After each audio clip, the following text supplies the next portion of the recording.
Halo semuanya, kali ini kalian dan saya akan menyelami manhwa keren berjudul Sword of the Undying. Semua berawal dari pertempuran brutal dengan jasad para tentara yang berserakan di mana-mana.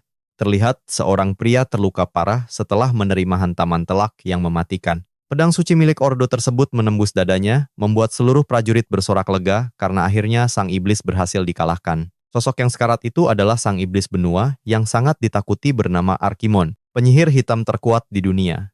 Menyadari ajalnya sudah sangat dekat, dia tahu hidupnya akan segera berakhir. 10 tahun sudah perang dahsyat ini berkecamuk di seluruh benua, dan dia terus bertahan mengantisipasi momen ini. Namun akhirnya dia gagal, dan sambil memandang tumpukan tulang, dia pun pasrah menerima kekalahan mutlak ini. Dalang di balik kekalahannya tidak lain adalah seorang satria suci yang bernama Berkel Renlen. Tapi pemimpin satria itu menegaskan kalau kemenangan besar ini bukanlah murni hasil usahanya sendiri. Dia menyebutkan banyak orang bertempur demi melapangkan jalan pedangnya, lalu sang pahlawan mendesak Arkimon menyerah demi kedamaian semua orang. Sang nekromancer murka dan membentak satria itu agar diam, lalu menuduhnya hanya menonton dari jauh. Sementara wabah mengerikan terus merenggut nyawa rakyat tak bersalah. Bagi sang penyihir, para ksatria itu lebih keji dari binatang, dan dia mengakhiri ucapannya dengan mencap mereka semua sebagai orang munafik. Nah, perhatikan bagian ini, aura hijau pekat mulai menyelimuti tubuh Arkimon. Sontak para prajurit terkejut karena dia ternyata masih kuat menggunakan sihir nekromansi meski tubuhnya sudah hancur lebur. Meski rekan-rekannya memperingatkan bahaya tersebut, Berkel dengan tenang menyuruhnya untuk menyerah. Dia menyebutkan ada 20 juta nyawa telah tewas menjadi pasukannya, namun Arkimon mencemooh satria itu agar tidak bersikap bodoh. Berkel menuduh kalau tindakannya ini hanyalah kedok untuk membalaskan dendam rakyatnya. Arkimon menantangnya untuk membuktikan bahwa dia salah, namun Berkel terdiam sebelum menegaskan satu alasan kenapa dia berada di sana. Satria itu menatap sang musuh dengan pandangan penuh keseriusan dan tekad membara. Sambil mengangkat pedang cahayanya, dia berteriak lantang demi masa depan anak-anak, seketika membuat tubuh Arkimon membeku mendengar ucapan itu. Sang pahlawan menegaskan bahwa dia harus menitipkan harapan baru kepada generasi penerus. Seketika Arkimon menyadari wujudnya yang telah rusak, terpantul jelas di mata ksatria tersebut, sebuah cerminan diri yang penuh dengan kegelapan. Pancaran mata yang begitu suci dan lurus milik seorang satria sejati, berbanding terbalik dengannya. Berkel bersiap mengayunkan tebasan demi masa depan, sementara Arkimon yang terguncang hebat akhirnya jatuh berlutut tanpa daya. Berkel mengayunkan pedangnya untuk memberikan serangan pamungkas, namun tiba-tiba, dia limbung hingga membuat seluruh pasukannya menjadi sangat panik. Arkimon mendadak memegang senjata baru berlumurun kegelapan sambil membisikkan satu kalimat terakhir. Dia bertanya, apakah sang satria memiliki kata-kata terakhir, lalu tersenyum licik karena melumpuhkannya tidak akan pernah semudah itu. Kalian juga berpikir dia sudah habis, kan? Tapi trik aslinya baru saja dimulai. Seketika gelombang kegelapan meledak dari tubuhnya menghantam Berkel, hingga membuat satria itu terhempas jauh akibat kekuatan sihir mengerikan. Tatapan mata Arkimon seketika memancarkan kilatan energi misterius yang sangat mengerikan. Sambil menggenggam pedangnya, dia melancarkan serangan balas dendam terakhir hingga memicu ledakan dahsyat yang membuat para prajurit bersorak gembira. Terkapar di tanah, Arkimon kini merasakan dampak fatal dari benturan terakhirnya. Di tengah riuhnya sorak kemenangan musuh, kesadarannya perlahan meredup dengan pandangan kabur yang menatap sosok di hadapannya. Dan begitulah perang panjang selama 10 tahun akhirnya berakhir, menandai kejatuhan sang iblis benua sekaligus sang master necromancer Arkimon. Namun tepat di ambang embusan napas terakhirnya, sebuah keajaiban aneh mendadak terjadi. Cerita beralih ke sebuah kastel megah di tengah badai malam, saat dua pelayan Sok melihat bibir tuan muda, mereka mendadak bergerak. Dibuat bingung oleh situasi aneh ini, sang penyihir mulai bertanya-tanya tentang apa yang sebenarnya terjadi. Rupanya dia bereinkarnasi menjadi bayi bernama Klein, tanpa tahu di mana letak persis posisinya sekarang. Pelayan itu memperlihatkan lukisan sang Duchess selaku ibunya. Namun saat mencoba merespons, dia merasa tubuh bayinya masih luar biasa kaku. Berjuang sekuat tenaga, bayi mungil itu mencoba mengoceh hingga membuat para pelayan kaget karena mengira dia sudah bisa bicara. Padahal sebenarnya, dia sedang mencoba memanggil pasukan kegelapan andalannya dari bayang-bayang. Dia memerintahkan mereka untuk patuh, tapi para wanita itu malah ketakutan mendengar ocehannya. Nah, petualangan baru kita baru saja dimulai. Kisah Klein ini bakal makin tidak terduga. Kalian harus ikut denganku menyaksikan kisah ini berawal dari petir yang mencekam dan kilatan misterius 15 tahun lalu. Kini taman kediaman megah ini tampak begitu tenang di bawah matahari. Beberapa gadis di sana mendadak terkejut sekaligus terpana. Sosok pemuda misterius terlihat sedang berjalan santai melintasi halaman mansion luas itu. Mereka terus memuji wajah dan rambutnya yang benar-benar memikat. Akhirnya kita bisa melihat visualnya dengan jelas. Pemuda tampan berambut putih ini punya para super sempurna, mirip sekali dengan mahakarya yang dipahat langsung oleh para dewa. Para gadis itu bahkan tak berhenti memuja ketampanan tuan muda Klein. Bahkan ada yang heran apa rahasianya sampai dia bisa seganteng itu. Mendadak seorang pria datang membawa ember, lalu menyiramkan air suci ke arahnya sambil berteriak kencang, menyuruh semua roh jahat di tubuhnya pergi. Ternyata dia adalah pendeta Garrison Bejerman yang selalu mencurigai tatapan tajam milik Klein. Dia yakin 3 gadis tadi sudah terkena hipnotisnya. Sambil basah kuyup, Klein pun bertanya apakah sang pendeta tidak bosan dengan ritual penyucian konyol ini. Garrison menegaskan, tindakan ini wajib dilakukan karena jiwa Arkimon bersemayam erat di dalam tubuhnya. Klein membantah keras tuduhan kalau dirinya adalah penyihir nekromansi. Namun pendeta itu malah menatapnya tajam dan kembali mengguyurnya dengan air suci. Klein sampai heran sendiri melihat tingkahnya. Sambil melangkah pergi, dia terus menggerutu dan menyebut pendeta tua itu benar-benar sudah tidak waras. Tak terima diabaikan, Garrison menyuruh para pengawalnya untuk segera meringkus dan menyeret Klein. Hukumannya, dia menyatakan bahwa Klein harus segera mandi air suci paksa. Di sisi lain, Klein mulai merenungi nasibnya yang tewas di kehidupan sebelumnya. Dia ingat dikalahkan, tapi anehnya malah terbangun kembali di dalam tubuh bayi. Gara-gara kata pertama yang diucapkannya adalah mantra nekromansi, dia langsung dicap sebagai titisan iblis. Disinilah takdir mempertemukannya dengan pendeta Ordo Suci. Untuk pertama kali dalam hidupnya, bocah malang itu melihat sosok pria berwibawa yang melangkah mendekat. Garrison memperkenalkan dirinya, tanpa Klein sadari bahwa momen ini menjadi awal penderitaannya. Bayangkan saja, dia harus menjalani ritual doa non-stop selama 24 jam. Bukan cuma itu, Klein juga dipaksa mandi air bawang putih beku sambil diikat di tiang salib dalam ritual pembersihan dosa yang menyiksa. Begitulah kejamnya siksaan berkedok ritual suci yang dia lalui, hingga akhirnya 5 tahun berlalu begitu saja. Sekarang lihatlah bagaimana Klein tampak begitu murung di hari pestanya sendiri. Pelayannya yang bernama Arin terus berdoa agar dia bisa meneruskan warisan sang pahlawan, tapi Klein justru terlihat sangat bosan mendengarnya. Karena kesal, Klein mendadak berdiri lalu melempar topi pestanya. Hal itu membuat Arin sangat sedih, karena dia merajut topi itu sepenuh hati. Melihat raut kecewa pelayannya, Klein merasa bersalah karena emosinya yang tidak terkontrol, lalu meminta maaf kepada Arin. Klein berniat mengambil topi yang dibuangnya tadi, tapi Arin tiba-tiba berbisik kalau topi itu adalah buatan pendeta Garrison. Seketika tubuh Klein langsung kaku membeku. Tatapan matanya berubah drastis, dipenuhi rasa ngeri dan jijik yang sangat mendalam. Nahas, pendeta gila itu tiba-tiba sudah berdiri tepat di belakangnya, sambil memanggil namanya kegirangan, karena mengira Klein memakai topi itu seminggu penuh. Klein spontan meremas topi itu erat-erat dan berkata, sambil tersenyum bahwa dia tidak akan pernah menggunakannya lagi. Seketika, pendeta itu berteriak histeris menuduh kalau roh jahat Arkimon akhirnya menampakkan dirinya. Untungnya, perdebatan panas itu langsung terhenti berkat kedatangan Komandan Dunkel di lokasi pesta. Kalian tahu tidak? Komandan menegaskan kalau rumor konyol tentang Klein ini sudah beredar 10 tahun lamanya, padahal Ordo Suci sendiri tidak menemukan keanehan apapun. Mendengar teguran itu, Garrison langsung melepaskan Klein, dan menuruti ucapan sang komandan sambil mendengus kesal. Klein sadar kalau pendeta licik ini sengaja mengabaikannya tapi tunduk pada komandan. Dari sini dia tahu betul kalau si pendeta jago bermain politik.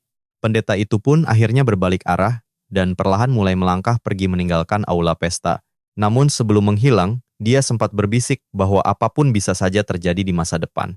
Dengan ancaman itu, dia berpamitan lalu pergi. Kocaknya, dia tiba-tiba berbalik lagi, cuma untuk memperingatkan bahwa ritual pembersihan berikutnya akan digelar hari Jumat. Klein menahan amarah selagi pendeta menyebalkan itu melambaikan tangan dengan santai dan berkata, "Sampai jumpa nanti."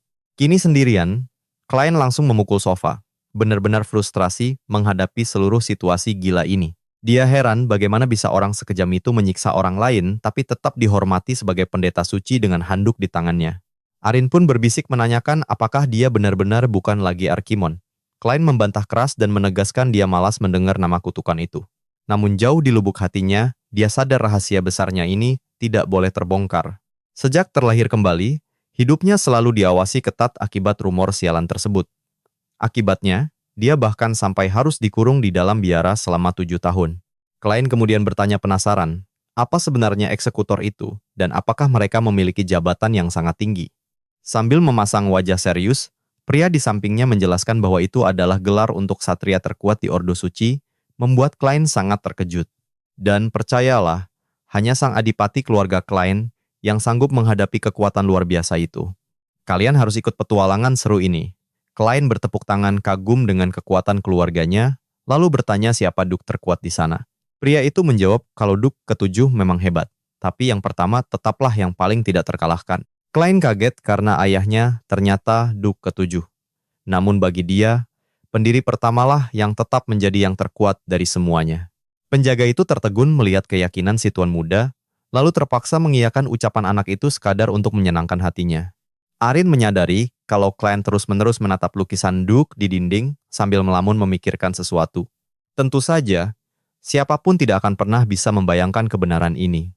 Dia ingat sudah 200 tahun berlalu sejak Duke pertama mendirikan dinasti ini, dan dia sendiri masih sulit mempercayai takdirnya.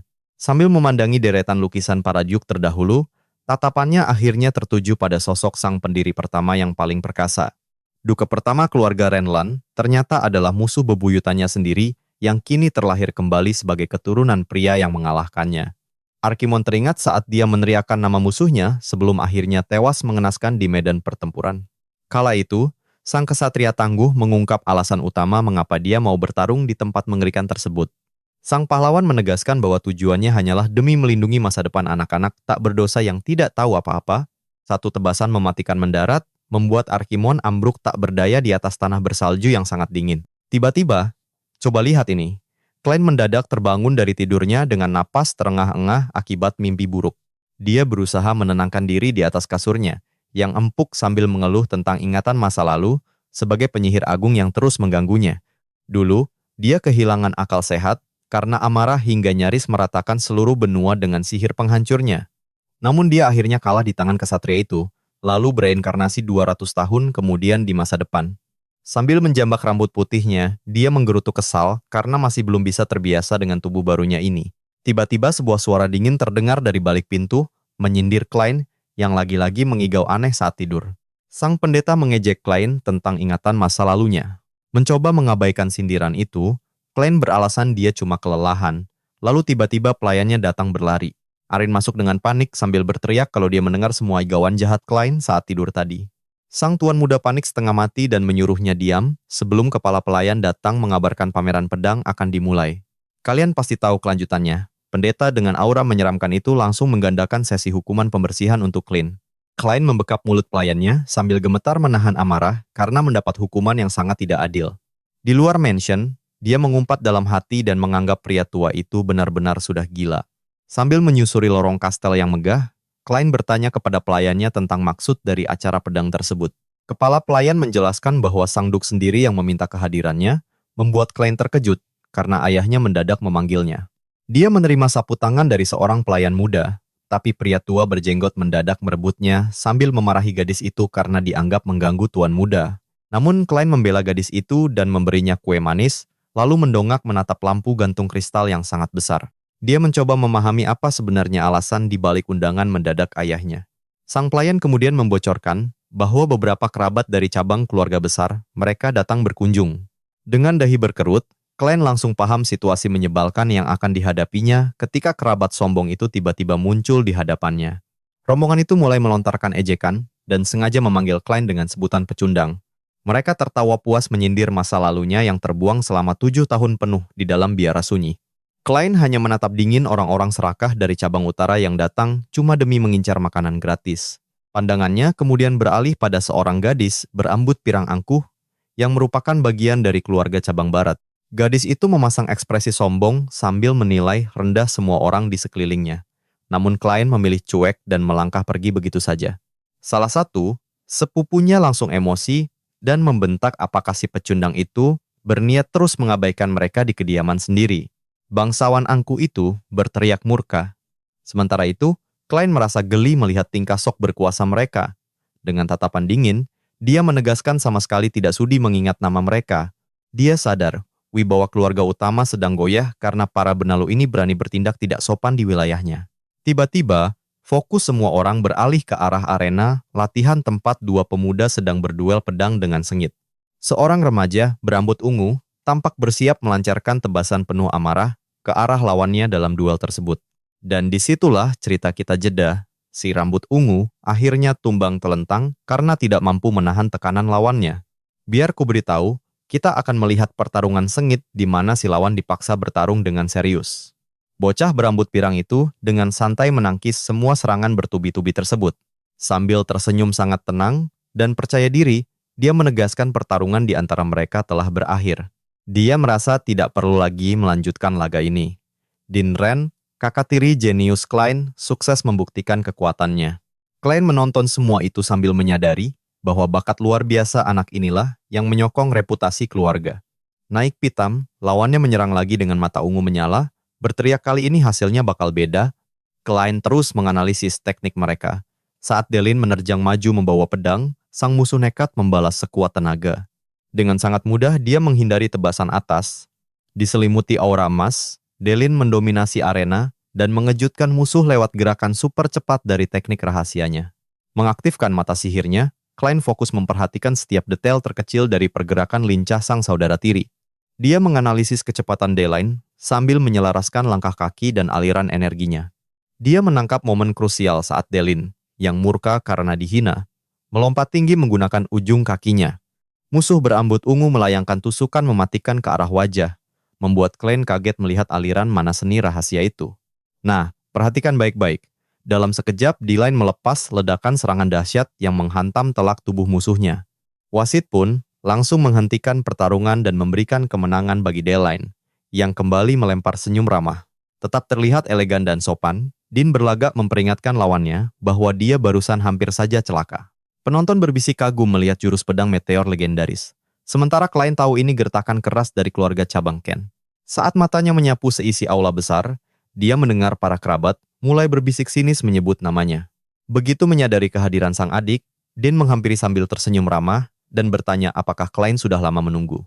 Dia bahkan dengan sengaja meledek adiknya tersebut, berkata dia bakal bertarung lebih serius andai tahu ditonton.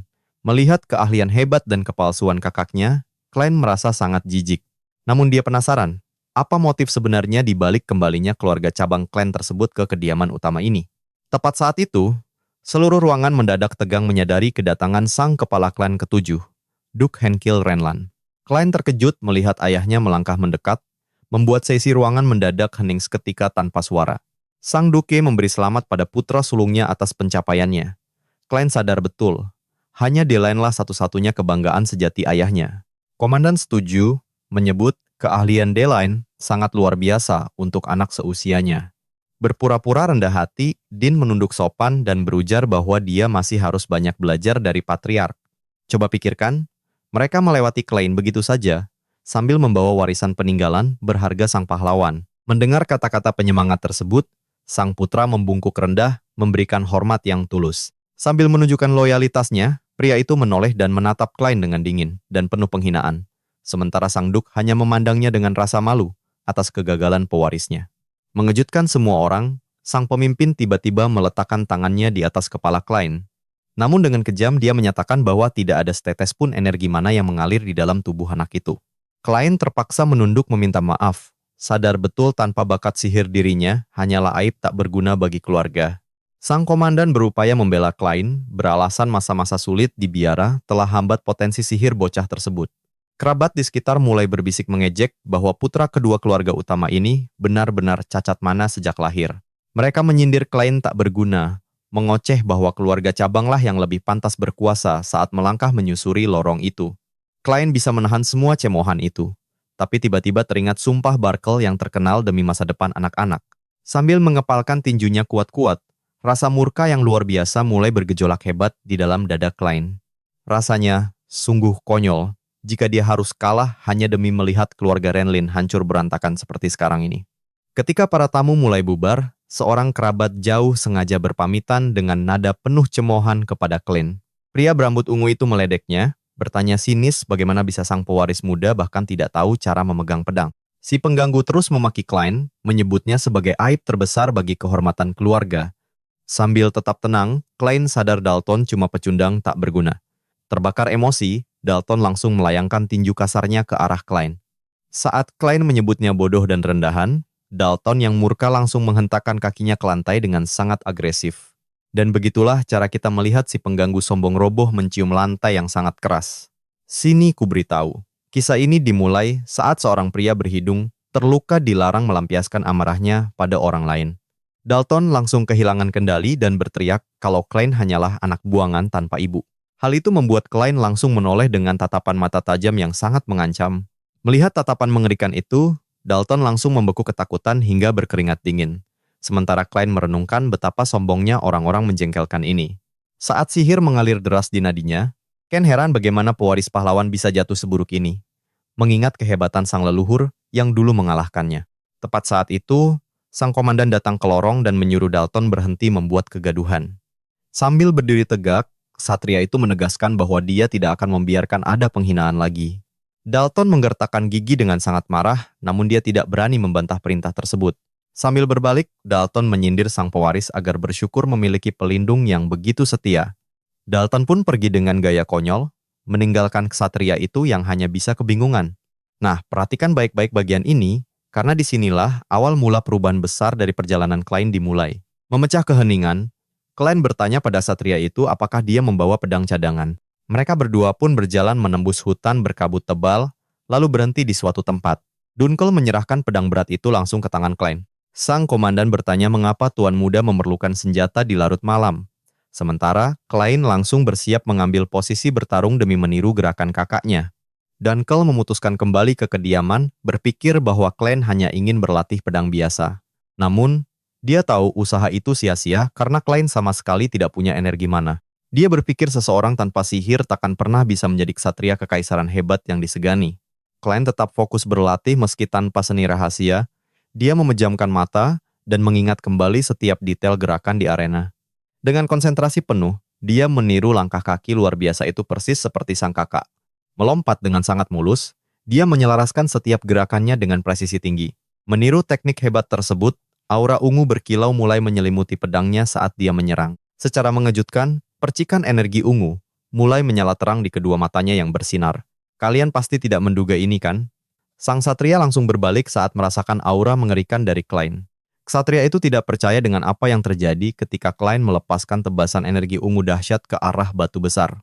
Namun, tiba-tiba sebuah cahaya menyilaukan melintas di mata Klein dan langsung menghentikan aliran kekuatannya. Seketika aura gelap itu buyar tersapu angin dingin, namun batu besar di depannya tetap terbelah dua hingga membuat sang komandan tercengang. Kemudian, Klein berbalik dengan tenang sambil terus menggenggam pedangnya erat-erat. Dia tersenyum puas setelah menyadari bahwa dirinya berhasil mempraktekkan teknik pedang legendaris tersebut. Dunkel menatap pemandangan itu dengan sangat terkejut. Keringat dingin mengalir deras membasahi seluruh wajahnya. Saking tidak percayanya, adegan tiba-tiba beralih ke momen saat Klein merendam kepalanya di dalam ember berisi air. Komandan lalu memuji bahwa Klein sekarang sudah sanggup menahan napasnya selama lebih dari 1 menit. Sambil terengah-engah, Klein mendengar sang komandan bercanda kalau latihan ekstrem itu mirip seperti di dalam akuarium. Klein balas berteriak ke arah penjaga yang tertawa itu, sembari merasakan ada energi aneh dari arah kamarnya. Seorang pelayan mengeringkan rambut sang tuan muda, sementara pelayan lainnya datang mendekat untuk berbicara. Utusan tersebut menyerahkan sebuah surat bersegel yang memberitahukan bahwa Dalton baru saja mengirimkan undangan. Klein heran siapa sebenarnya Dalton itu, dan pelayan menjelaskan kalau pria tersebut ingin meminta maaf. Klein teringat perselisihan mereka sebelumnya dan sangat meragukan permintaan maaf orang bodoh itu. Dia menatap surat undangan di tangannya dengan penuh kecurigaan. Begitu membaca isi suratnya, dia mendapati undangan kompetisi berburu yang terasa sangat tidak beres. Klein segera menyadari kalau musuhnya hanya sedang mencari alasan untuk memancingnya keluar. Saat sang utusan bertanya apakah dia akan datang, Klein menjawab tidak ada alasan baginya untuk menolak tantangan tersebut. Dengan tatapan mata yang penuh keyakinan, Klein berkata bahwa dia sudah menyiapkan rencana matang. Dan percayalah, kita berdua akan segera melihat kartu as luar biasa miliknya. Saat kamera menyorot pedang yang bersandar di dinding, Klein terus melatih kembali gerakan pedang legendaris milik kakaknya di dalam pikirannya. Kalian harus tahu, disinilah dia menyadari sesuatu yang sangat penting tentang dirinya. Ternyata dia bisa meniru keahlian apapun dengan sempurna cuma lewat sekali pandang. Sambil menunggu jawaban pasti dari Klein, Sang utusan hanya diam memperhatikan sebelum komandan memutuskan menyiapkan kereta kuda untuk kompetisi berburu itu. Namun Koenig bersikeras ikut, membuat klien langsung menunjuknya dan mempertanyakan apa rencana pria itu sebenarnya. Dengan sorot mata serius, klien mengingatkan sang pengawal tentang ucapan yang pernah dia katakan dulu. Koenig pun membalas bahwa entah kenapa dia merasa ada hal berbeda hari ini. Dia mengaku merasakan hawa jahat saat kereta mendekati kastil, diiringi guncangan jalanan yang membuat roda bergetar hebat. Di dalam gerbong, pelayan muda tampak mual dan terkulai lemas di pangkuan Koenig. Sang pengawal berkata dia sudah melarangnya untuk ikut. Sambil memberikan bantal pada gadis itu, Ken menjelaskan bahwa kondisi medan hutan sangat berat bagi pemula dan memintanya tidur agar merasa lebih baik. Pengawal itu merasa tersentuh, tapi Ken langsung menegaskan kalau bantal itu memang khusus disiapkan untuk Arin. Ken kembali terdiam sambil menatap hamparan hutan di luar jendela. Dia merenung bagaimana tempat ini begitu banyak berubah. Teringat bahwa 200 tahun lalu daerah ini bersalju dan penuh sisa pertempuran. Ken menatap pemandangan yang kini telah berubah itu dengan pandangan kosong. Dia teringat sang pahlawan, dan yakin bahwa Berkelah yang mengubah tempat ini menjadi lebih baik. Saat seorang pengawal tiba-tiba membuka pintu kereta. Pengawal itu memberitahu bahwa mereka telah sampai di kediaman megah keluarga Cornwell. Begitu melangkah turun dari kereta, klien bergumam apakah ini tempat tinggal Dalton. Mansion ini jauh lebih mewah dari rumahnya sendiri, membuatnya berpikir mereka punya terlalu banyak uang hanya demi menggelar kompetisi anak-anak biasa. Tiba-tiba, suara yang sangat dia kenal memanggil namanya dan langsung mencuri perhatiannya. Dalton datang membawa anjing burunya dan bertanya apa yang sedang ditatap oleh Klein. Dengan sombong, dia memamerkan mansion megah itu sambil melempar hinaan tajam kepada Klein. Salah satu anjing pemburu raksasa menggeram ganas dengan air liur yang menetes ke tanah. Klein menyadari tubuh anjing-anjing itu tampak kurus dan langsung menanyakan kapan kompetisi dimulai. Dalton mengejek ketidaksabarannya, lalu mengulurkan tangan. Sekarang, mari kita saksikan apa yang akan dilakukan oleh pria sombong ini selanjutnya. Dia langsung melepaskan seluruh kawanan anjing pemburu yang kelaparan dan sangat beringas. Dalton mengaku telah menyebar umpan di seluruh gunung untuk memancing kedatangan hewan buas. Dia menjelaskan bahwa indera penciuman anjing lapar 100.000 kali lipat lebih tajam dari manusia pemegang busur. Kawanan anjing itu akan langsung memburu mangsa yang terpancing oleh bau umpan tadi. Satu anjing berlari kencang dengan mulut terbuka lebar, siap menerkam dengan kejam. Namun mendadak anak panah melesat, membuat hewan malang itu ambruk sambil melolong kesakitan. Sambil tertawa licik merayakan hasil buruan kejam tak berguna itu, Arin melangkah mendekat sambil memanggil tuan mudanya. Dalton langsung mengenali pelayan setia Klein tersebut, lalu mengusap kepalanya dengan tatapan yang mengerikan. Dia mengejek kegunaan apa yang bisa diberikan oleh bocah sekecil Arin di sini. Dalton mencengkram kasar lengan gadis muda itu secara paksa, namun Ken mendadak menahan pergelangan tangannya agar melepaskannya. Lihat sorot mata Klein ini. Dia mengancam akan mematahkan lengannya tanpa ragu. Dalton terkejut melihat perubahan sikap Klein dan kekuatan dahsyat dari cengkeraman eratnya. Merasa terhina karena ditantang, Dalton langsung melayangkan bogem mentah ke arah wajah Klein. Namun Ken dengan gesit menghindari serangan itu lewat gerakan lincah, hingga Dalton yang kesal langsung memacu kudanya dan menyuruh Klein segera menyusul. Klein segera naik ke kudanya dan meminta sang pengawal menjaga Arin selama dia pergi. Namun pengawal itu menolak keras sambil menunjukkan gulungan sihir pemancar sinyal tanpa mana, bersikeras untuk terus mendampinginya dalam situasi berbahaya ini. Koenig memperingatkan adanya musuh mencurigakan yang bisa memicu masalah besar jika mereka mendadak hilang. Dia meminta sang pengawal merobek gulungan itu jika bahaya datang, agar lambang pelacak muncul di tangannya demi keselamatan mereka. Sang tuan muda langsung memacu kudanya pergi, menyisakan sang komandan yang terdiam menatapnya melangkah menuju bahaya. Waktu berlalu begitu cepat hingga malam pun tiba, namun Ken belum juga terlihat kembali ke kastil. Mari kita tunggu apakah targetnya benar-benar belum pergi jauh. Yuk, kita ikuti kisah seru ini saat Klein tiba dan melihat Dalton bersama hewan-hewan mati di sekitarnya. Dalton menyindir kenapa dia lama sekali. Klein pun turun dari kuda, mendekat, lalu balik bertanya apa maunya. Jujur, Klein merasa aneh melihat pemandangan mengerikan di tengah kegelapan hutan ini. Matanya tertuju pada bangkai anjing-anjing yang bergelimpangan di sekeliling Dalton berada. Sambil menghunus pedang, Dalton bangkit berdiri dan menegaskan bahwa babak final kompetisi hari ini adalah menghabisi sang tuan muda. Dia bersumpah akan membantai Klein dan mempersembahkan kepalanya kepada sang kakak perempuan. Dengan seringai licik, Dalton mengejek keluarga Ryan sebagai dinasti konyol yang tidak berdaya. Katanya, sang pewaris tak punya peluang untuk hidup. Seketika, beberapa pria bertudung muncul mengepung Klein. Pemanah membidik sasaran sembari mengutuk nasib malang Klein yang lahir di keluarga yang salah. Klein hanya menatap dingin semuanya. Si penjahat sesumbar bahwa besok seluruh dunia akan berbisik tentang runtuhnya keluarga pedang legendaris. Dia bahkan mengejek bahwa jasad tuan muda hanya akan berakhir jadi makanan anjing hutan. Mendengar itu, Klein teringat kata-kata sang pahlawan tentang melindungi masa depan anak-anak. Disinilah semuanya berubah. Perhatikan baik-baik senyuman mengejek yang tiba-tiba muncul di bibir Klein. Secara mengejutkan, Klein tertawa histeris tanpa henti. Musuhnya tersentak heran, mengira pemuda ini sudah benar-benar gila. Sambil menutup wajah, dia terus terbahak-bahak menertawakan situasi konyol yang kini dihadapinya. Matanya menyala merah pekat sambil menyebut musuhnya bocah sombong. Perubahan instan itu membuat Dalton gemetar mandi keringat dingin. Klein berbisik, keluarga ini dibangun di atas kehancuran dan mereka berani mengotorinya. Seketika, aura biru kegelapan meledak dahsyat di sekitar tubuh Klein dengan kekuatan luar biasa.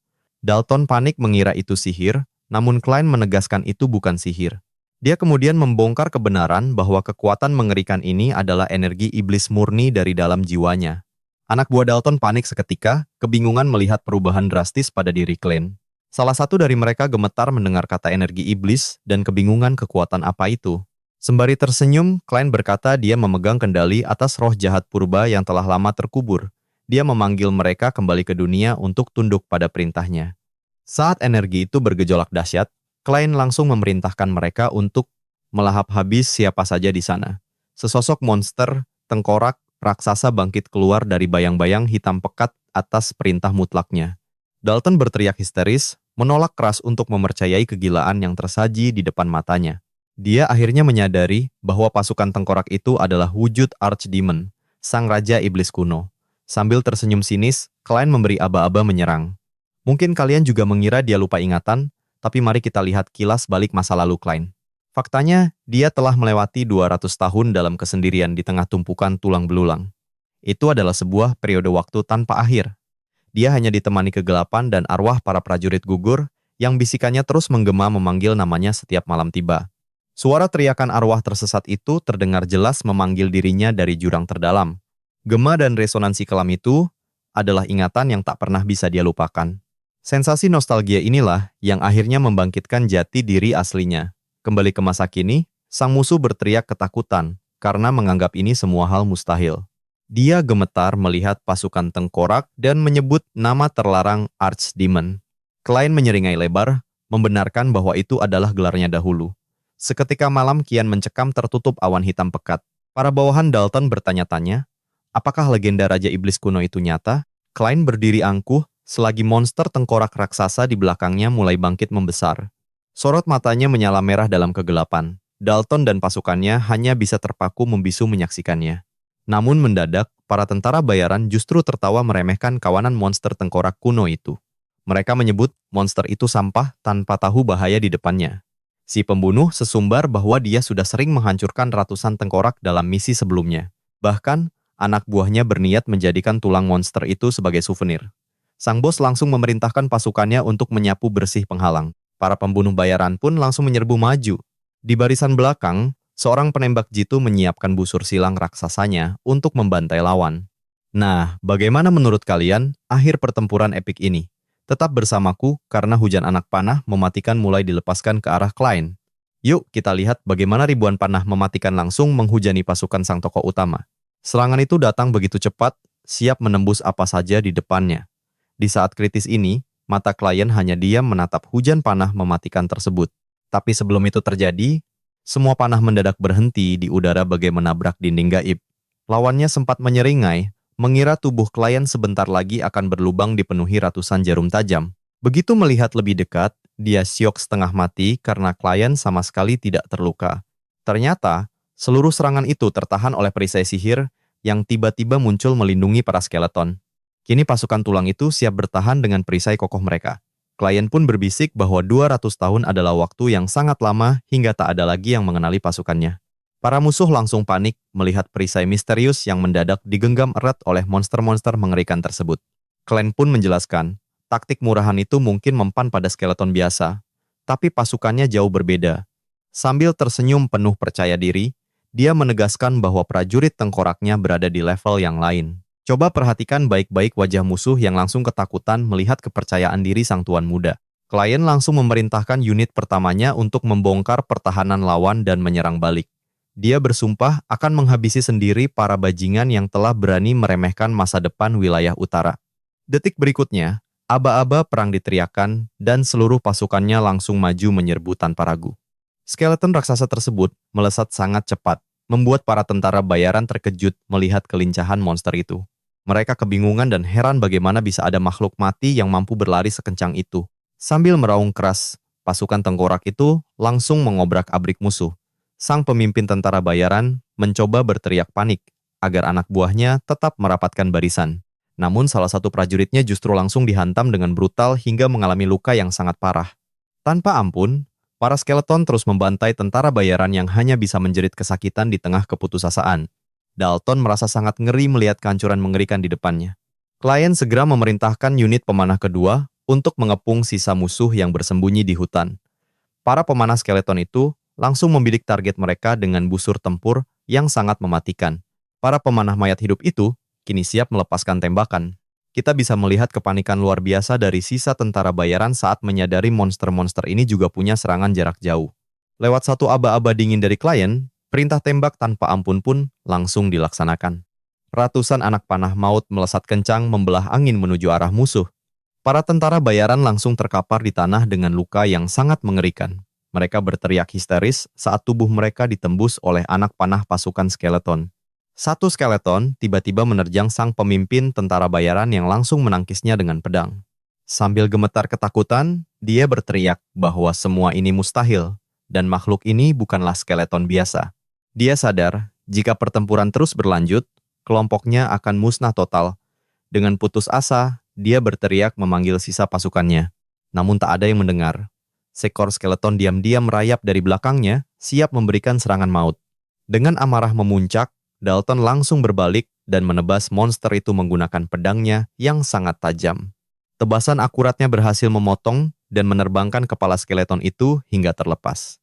Bajingan itu langsung bersorak girang, mengira kelemahan makhluk tersebut ada pada kepalanya. Tapi dugaannya salah besar saat tubuh tanpa kepala itu justru kembali bergerak menyerangnya. Dia syok karena tahu monster mati manapun tak akan bisa bergerak tanpa kepala. Sambil tersenyum tipis, klien mengingatkan bahwa dia sudah memperingatkannya sejak awal. Pasukan miliknya benar-benar jauh berbeda. Ketika bangkit berdiri, makhluk itu memungut kepalanya sendiri dari tanah lalu memasangnya kembali seperti semula. Klien dengan tenang menjelaskan bahwa inilah rahasia kekuatannya mendominasi benua. Sang musuh kaku ketakutan menyaksikan pemandangan mengerikan di depan matanya. Mantan pelayan itu tahu betul bahwa arwah yang dipanggil dengan energi iblis mustahil dihancurkan dengan mudah. Para tentara bayaran yang tersisa langsung berteriak histeris menanyakan monster mengerikan jenis apa ini. Mereka putus asa melihat tulang belulang itu terus bangkit berulang kali. Klien pun bergumam bahwa dengan kondisi tubuhnya saat ini, dia hanya sanggup memanggil 11 monster saja. Dia menantang musuh yang ketakutan apakah mereka masih ingin melanjutkan pertarungan konyol ini.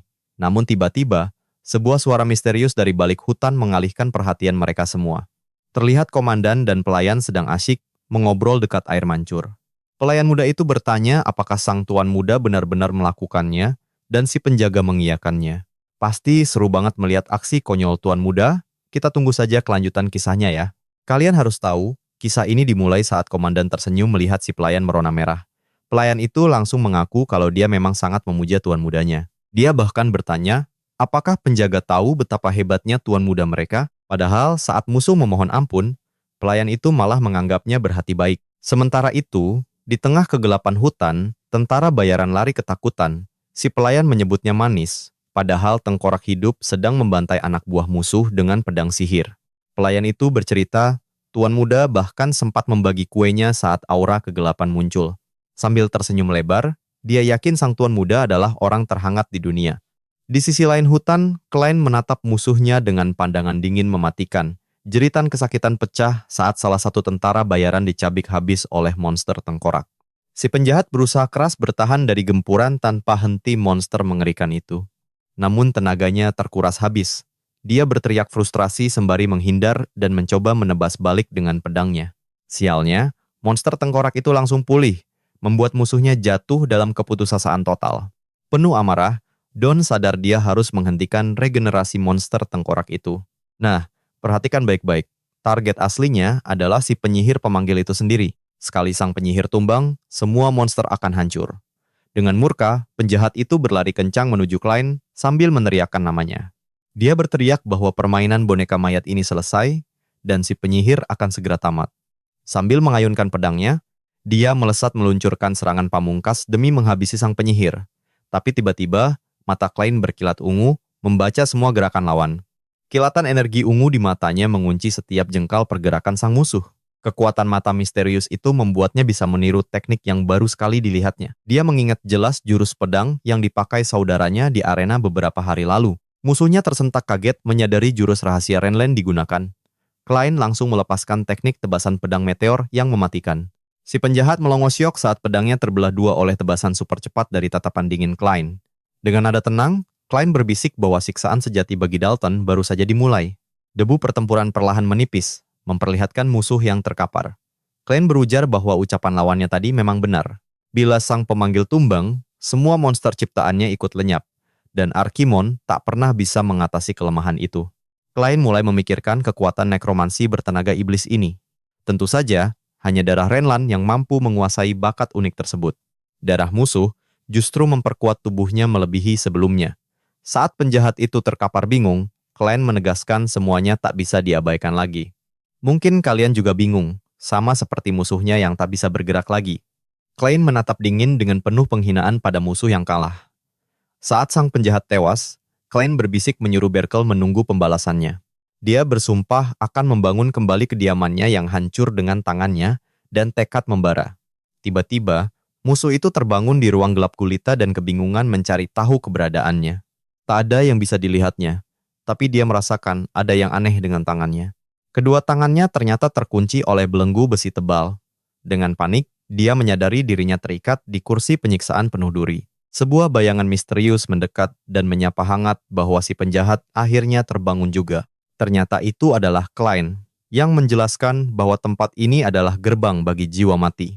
Musuh itu syok menyadari dia terjebak di dunia bawah bentukan Archimon. Klein mengingatkan bagaimana kejamnya Dalton yang gemar menyiksa anjing buruan demi kepuasan pribadi. Dia menyembunyikan aksi kejamnya di balik hobi berburu dan menikmati jeritan korbannya. Klein masih ingat senyum licik penjahat itu saat menyiksa. Meski Dalton berteriak memohon dibebaskan, Klein mengabaikannya hingga tiba-tiba ingatan mengerikan melintas di kepala Dalton. Dia ingat dadanya tertusuk pedang Klein dan harusnya dia sudah mati. Dia bingung setengah mati mengapa tubuhnya masih utuh setelah kalah bertarung. Klein menjawab pelan bahwa Dalton sebenarnya sudah mati, dan kini saatnya karma membalasnya. Sambil memunculkan aura biru di tangannya, Klein tak peduli Dalton percaya atau tidak. Saatnya menebus semua dosa masa lalu.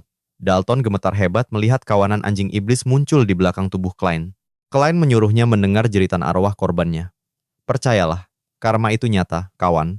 Yuk, simak bagaimana anjing hantu menerkam si bajingan yang berteriak kesakitan tanpa bisa melawan. Klein menyuruh bajingan itu mengingat siksaan yang dia ciptakan karena ulahnya sendiri. Dalton menjerit histeris saat dicabik-cabik oleh anjing pemburu yang dahulu sering dia gunakan. Siksaan itu teramat perih hingga Dalton memohon ampun, tapi tidak akan ada penolong baginya. Tangis penyesalan Dalton pecah di bawah siksaan korbannya sendiri.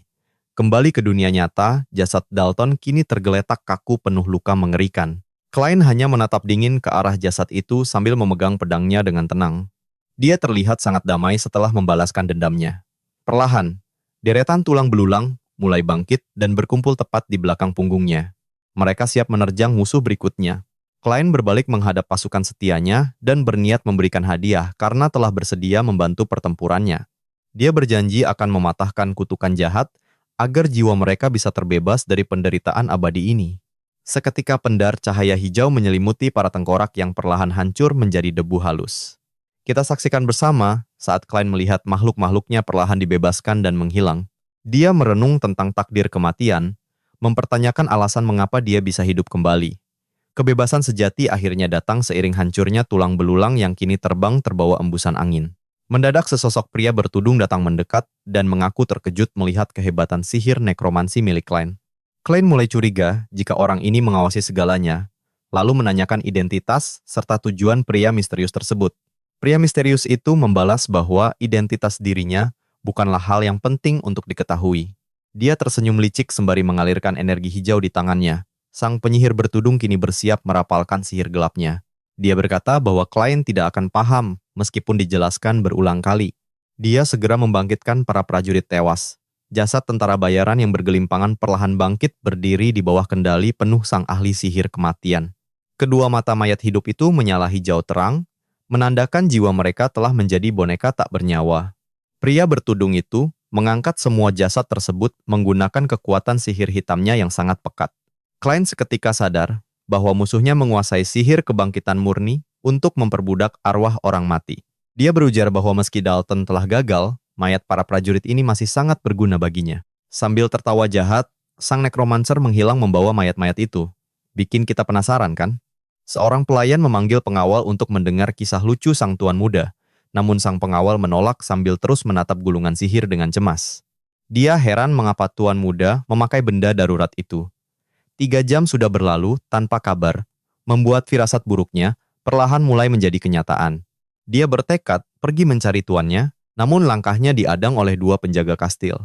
Mereka memperingatkan bahwa meninggalkan pos jaga sekarang hanya akan mendatangkan masalah besar baginya. Pengawal setia sang tuan muda pun mulai mengamati gerak-gerik mencurigakan mereka.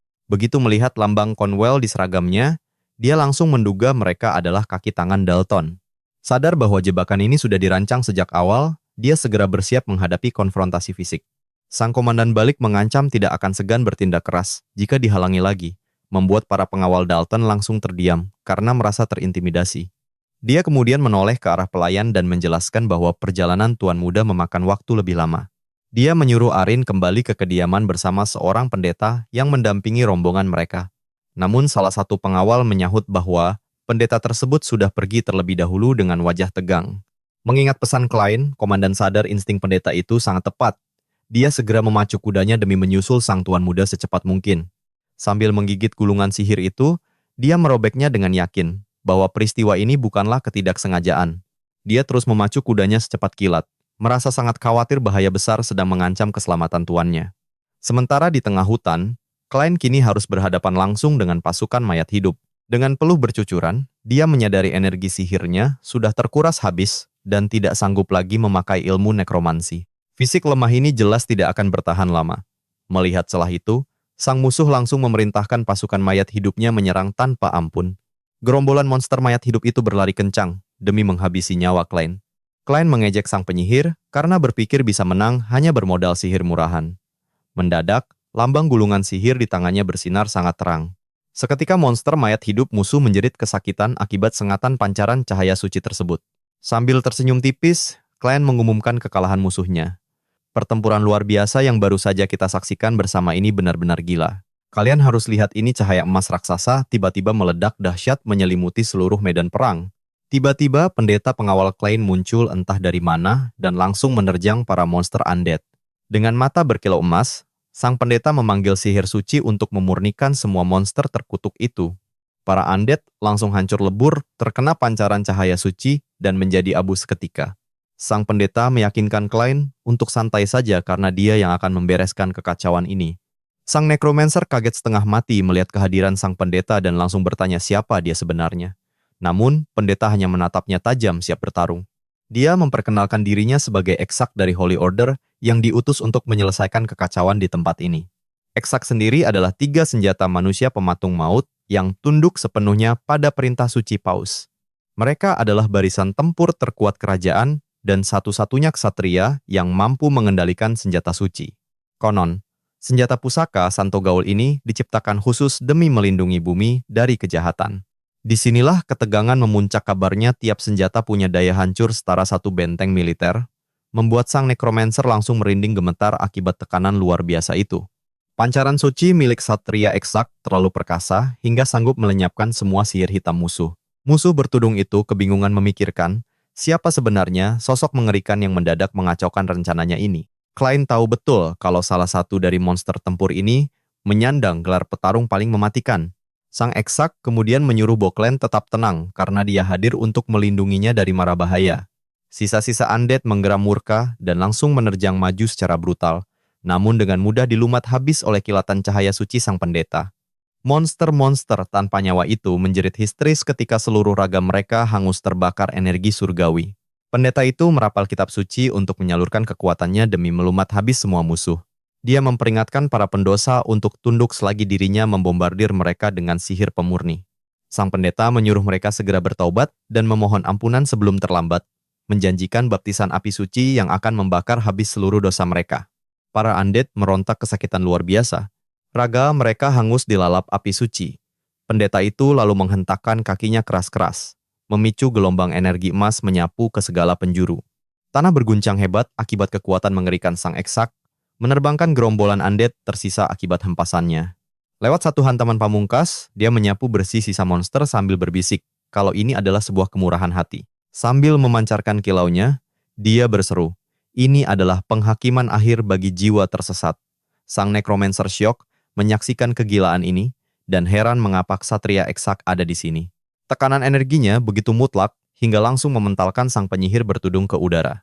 Musuh itu berteriak frustrasi karena situasi di lapangan sama sekali tidak sesuai dengan info misi mereka. Dia mengumpat kesal menganggap kekuatan gila ini sebagai jebakan murni, lalu buru-buru bersiap melarikan diri dari sana. Nah, perhatikan baik-baik saat dia kabur, topengnya mendadak lepas dan membongkar identitas aslinya. Sayang sekali, sang pendeta mendadak mencegatnya dan bertanya mau kabur kemana. Dalam keputusasaan, necromancer menjerit histeris saat jiwanya mulai diremuk tanpa ampun. Meski tersedak tak bisa bernapas, sang pendeta berkata doanya belum usai dan dia harus bersyukur. Dia menyuruh pria itu bersyukur atas hukuman yang dijatuhkan langsung oleh cahaya ilahi. Atas nama cahaya, sang pendeta mengeksekusi penyihir hitam itu lewat satu hantaman pemurnian. Raga musuh seketika hancur berkeping-keping menjadi debu selagi Klein menonton aksi brutal itu tanpa berkedip. Salah satu bola mata si necromancer copot menggelinding tepat ke arah kaki sang tuan muda. Klein perlahan membungkuk mengambil sisa tubuh itu sambil menatapnya tajam penuh rasa penasaran. Dalam hatinya, dia kagum bagaimana sang eksak bisa begitu tenang menerobos medan tempur tanpa ragu sedikit pun. Cuma lewat tekanan angin kehadirannya saja, lebih dari 20 monster hancur lebur membuat Klein benar-benar takjub akan kedahsyatan mutlak sang pendeta. Tiba-tiba, tangan berlumuran darah mencengkram kuat bahu Klein dari belakang. Rupanya itu sang eksak yang mengaku langsung bergegas kemari usai mengendus pekatnya aura sihir hitam. Sambil tersenyum tipis, dia bergumam betapa janggalnya kekacauan ini. Lalu menarik Klein mendekat seraya berbisik bahwa sisa aura tadi bukan milik sang tuan muda. Sang eksak menatap Klein dengan pandangan curiga dan penuh keraguan. Klein langsung membeku merasa kalau pendeta gila di hadapannya ini benar-benar ancaman yang tak terduga.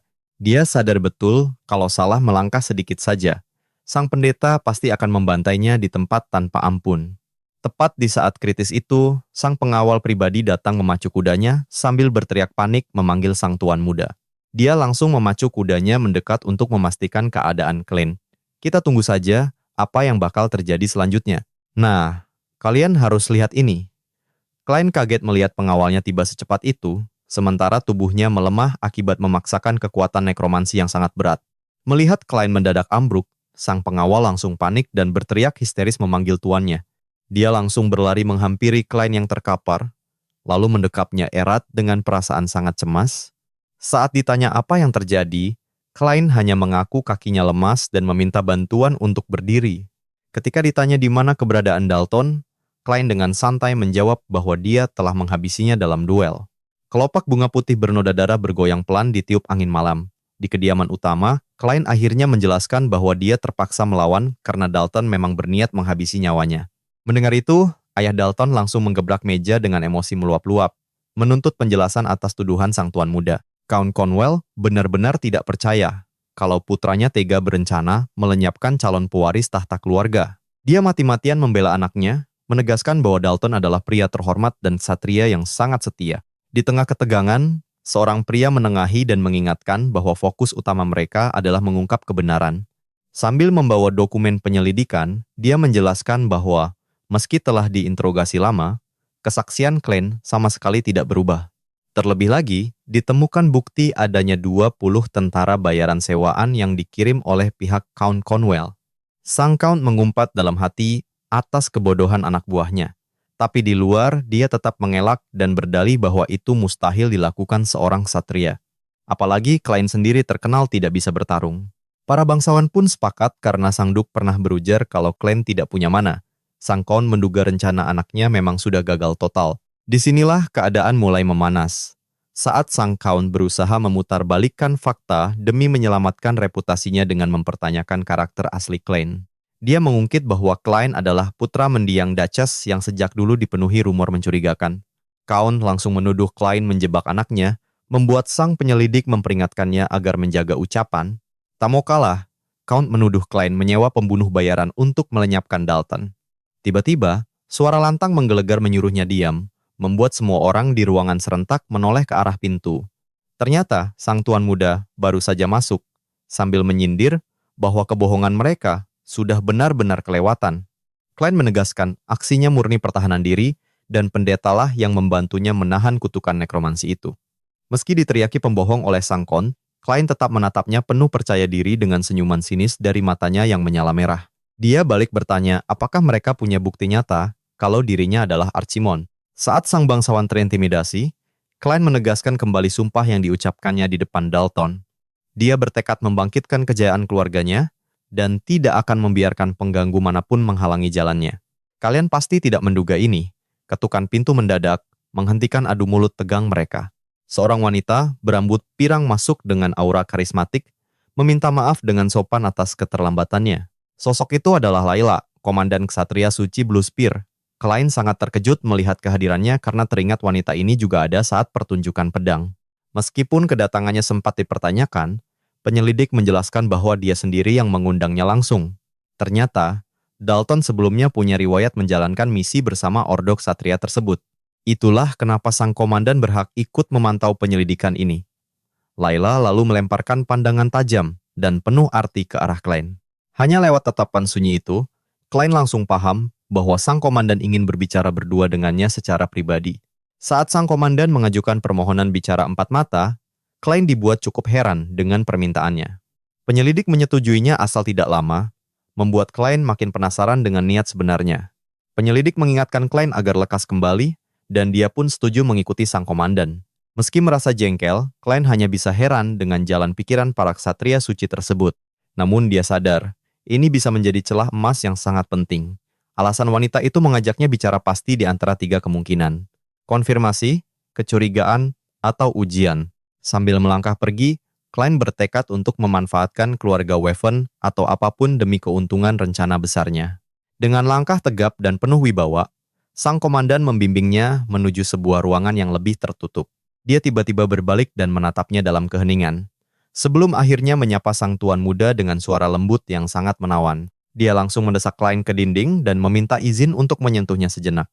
Klein dibuat benar-benar syok dan mati kutu oleh pertanyaan aneh itu. Padahal, Layla adalah putri sulung agung dari keluarga terpandang Wyvern yang sangat ditakuti. Mari kita nantikan. Kalian harus lihat ini, kita disuguhi aksi sang komandan membantai Organas tanpa rasa takut dengan tombak andalannya. Matanya menyala biru terang saat dia melesat menyerang musuh secepat kilat. Raungan ork itu tidak ada gunanya, langsung tumbang sekali tebas oleh tombak sang komandan. Dia memimpin langsung misi pembersihan monster demi memastikan seluruh warga sipil tetap aman. Sendirian saja, dia melibas habis monster kelas tinggi dan membuktikan kehebatannya yang luar biasa. Berdiri gagah memegang tombak, dia dikelilingi tumpukan jasad monster yang baru saja dia habisi. Pembantaian solo itu membuatnya jadi legenda hidup dan sekarang, mari kembali ke masa kini. Dia heran melihat Klein yang bengong, lalu menyuruhnya ikut, tapi langsung menolak saat Klein sok akrab dengannya. Klein teringat ucapan ayahnya kalau Laya adalah sepupu dari pihak ibu, sekaligus anak istri pertama. Jadi, mereka berdua sama sekali tidak sedarah. Komandan itu menegaskan bahwa tindakannya murni didorong oleh rasa penasaran pribadinya saja. Nah, perhatikan baik-baik, tiba-tiba dia menyudutkannya ke dinding dengan tatapan mata yang sangat tajam.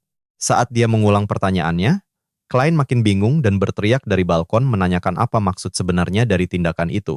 Komandan tiba-tiba meminta tangannya, lalu menggenggamnya perlahan. Sambil meraba telapak tangannya, dia berkomentar betapa halusnya tangan itu, bersih tanpa luka seperti bayi. Klein merasa risih karena tangannya terus diusap, sementara sang komandan terus memijat jarinya sambil bergumam bahwa urat tidak pernah berbohong. Menatapnya lekat-lekat, dia bertanya, apakah malam itu Klein benar-benar tidak memakai pedang sama sekali. Baginya, Telapak tangan sehalus itu mustahil milik seorang petarung pedang yang berpengalaman. Dia curiga Klein memakai kekuatan lain untuk membantai Dalton dan seluruh pasukan bayaran. Klein langsung mendorongnya, lalu mundur menjauh. Merasa terancam oleh kedekatan itu, Klein cemas dia akan mengungkit tuduhan omong kosong bahwa dirinya adalah Archimon berbahaya. Klein sadar komandan ini sedang memancing reaksinya karena bagi sang komandan, diam atau ragu berarti sebuah pengakuan mutlak. Sambil tersenyum sinis, dia balik menantang dan bertanya apa yang akan dilakukan komandan jika dia memang benar seorang Archimon. Sang komandan tertawa kencang sambil meledek kalau cowok sependek Klein tidak mungkin jadi Raja Iblis mengerikan. Kalian pasti ikut kaget, Klein langsung nge-freeze gara-gara diejek pendek secara tiba-tiba. Terkejut oleh hinaan mendadak itu, dia tak berkutik saat sang komandan dengan santai menawarkan untuk mengulangi ejekan kejam tersebut. Begitu disebut pendek sekali lagi, emosi Klein langsung meledak tidak terima. Meski tahu tuduhan itu salah, tapi hinaan fisik tadi benar-benar merusak mentalnya. Komandan itu menantang, jika Klein bisa mengalahkan ksatria tanpa pedang ataupun sihir hitam, dia akan menciumnya. Klein melongo mendengar tawaran gila itu, dan mengira kalau cedera dalam sang komandan telah merusak kemampuan berpikir logisnya.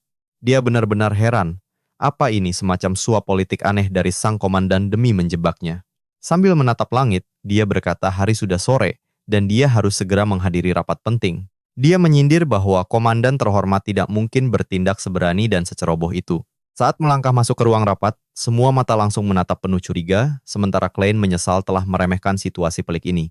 Dia sangat paham, mustahil ada yang percaya tindakannya murni membela diri dari putra seorang bangsawan agung.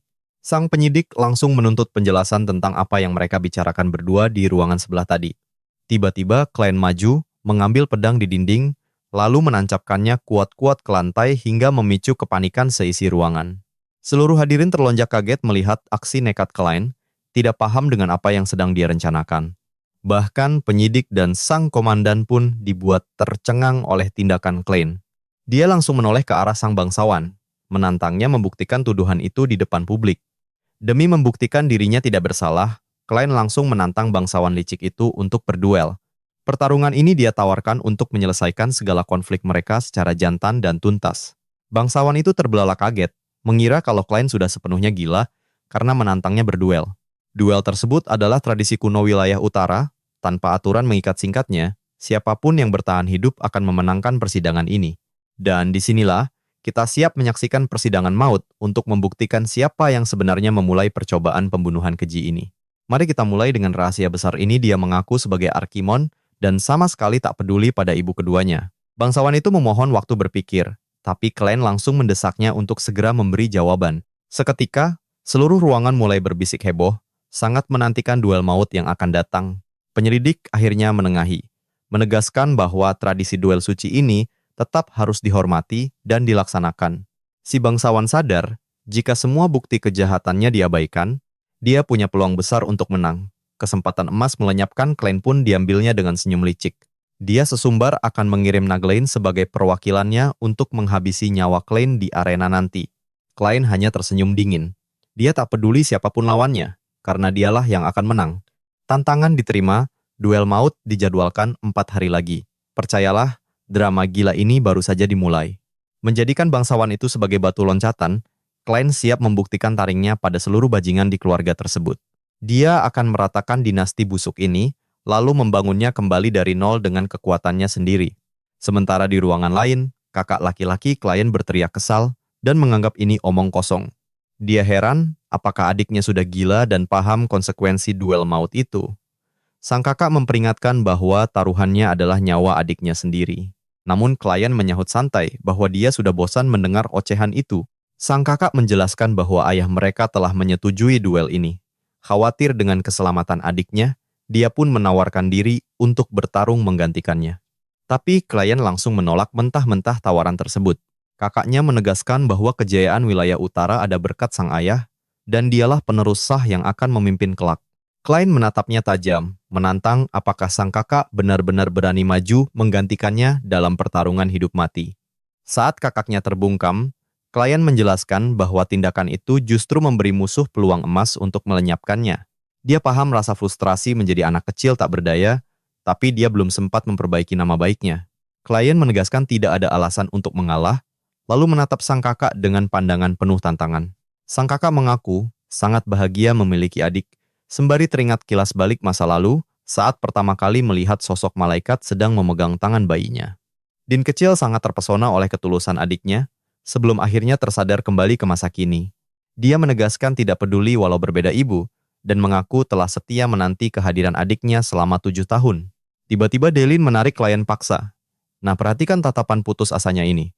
Sambil menangis menahan air mata, dia memohon agar klien mau mendengarkannya dan membatalkan duel maut tersebut.